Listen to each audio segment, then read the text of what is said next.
Hello students, आज मैं आपका नया पाठ शुरू करने जा रही हूँ व्याकरण से क्रिया, और इसे इंग्लिश में बोलते हैं वर्ब। क्या बोलते हैं? वर्ब। ये देखिए यहाँ चित्र बने हैं, उन चित्रों के नीचे देखिए क्या वाक्य लिखा है। चिड़िया उड़ रही है, सूरज चमक रहा है, वह पुस्तक पढ़ रहा है। ऊपर दिए गए वाक्यों में रंगीन शब्दों उड़ रही, चमक रहा और पढ़ रहा है से किसी काम के होने करने का पता चलता है। ये सभी क्रिया शब्द है। बच्चों, क्रिया किसे कहते हैं? जिन शब्दों से किसी कार्य के करने या होने का पता चलता है वे क्रिया कहलाते हैं। जैसे चिड़िया क्या कर रही है? चिड़िया उड़ रही है, तो उसका क्या कार्य है? उड़ना, तो उड़ रही है। सूरज चमक रहा है, तो सूरज का क्या बता रहा है कि चमक रहा है उसका कार्य। वह पुस्तक पढ़ रहा है, तो यहाँ पे पढ़ना उसका क्या है? कार्य। ठीक है, तो जिन शब्दों से किसी कार्य के करने या होने का पता चलता है वे क्रिया कहलाते हैं। लिंग, वचन तथा कारक में परिवर्तन होने पर क्रिया का रूप भी बदल जाता है। जैसे लिंग किसे कहते हैं बच्चों? लिंग शब्द के जिस रूप से पता चलता है कि वह पुरुष या स्त्री जाति का है उसे लिंग कहते हैं।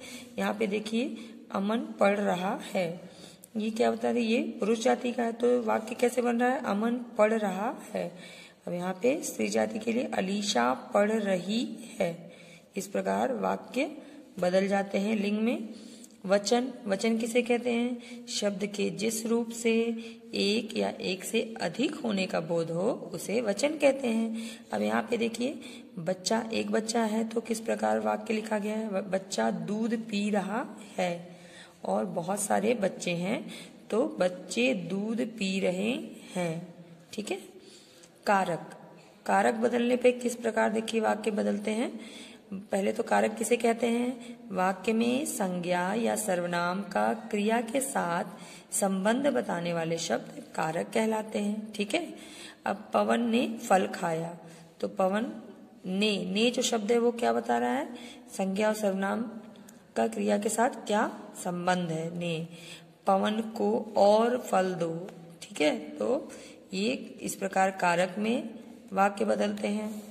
क्रिया का मूल रूप धातु कहलाता है। क्रिया का मूल रूप क्या कहलाता है बच्चों? धातु। इसमें प्रत्यय जोड़कर अन्य क्रिया शब्द बनाए जाते हैं। जैसे यहाँ मूल शब्द लिखा हुआ है लिख, अब प्रत्यय जोड़ा तो प्रत्यय क्या है? ना। लिखना, क्रिया क्या बन गया? लिखना। पढ़ और ना जुड़ा तो पढ़ना।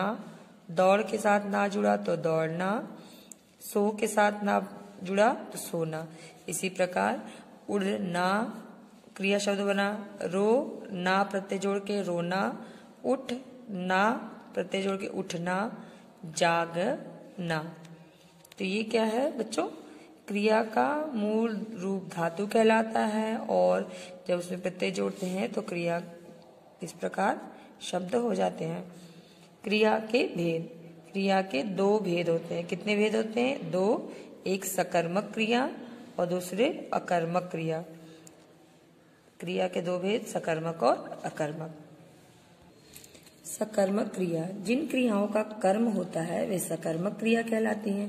जैसे देखिए अमन गाना गाता है।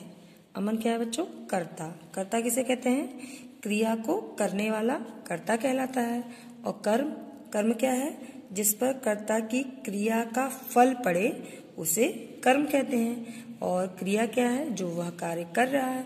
जैसे गाता है, तो अमन गाना गाता है। मीना पतंग उड़ाती है। मीना क्या हो गई? कर्ता। पतंग कर्म, उड़ाती है क्रिया। सीमा पत्र लिखती है। सीमा हो गई कर्ता, पत्र हो गया कर्म और लिखती है क्रिया। ठीक है। सकर्मक क्रिया की पहचान के लिए क्रिया के पहले क्या या किसे लगाकर प्रश्न किया जाता है। यदि उत्तर मिल जाता है तो क्रिया को सकर्मक क्रिया कहते हैं। ठीक है। अमन क्या गाता है? गाना। मीना क्या उड़ाती है? पतंग। सीमा क्या लिखती है? पत्र। यहाँ गाना, पतंग और पत्र क्या है? कर्म है। ठीक है बच्चों। अकर्मक क्रिया, जिन क्रियाओं का कर्म नहीं होता है वे अकर्मक क्रिया कहलाती हैं। जैसे देखिए संजय हंस रहा है। संजय क्या है? करता है और उसका क्रिया क्या है?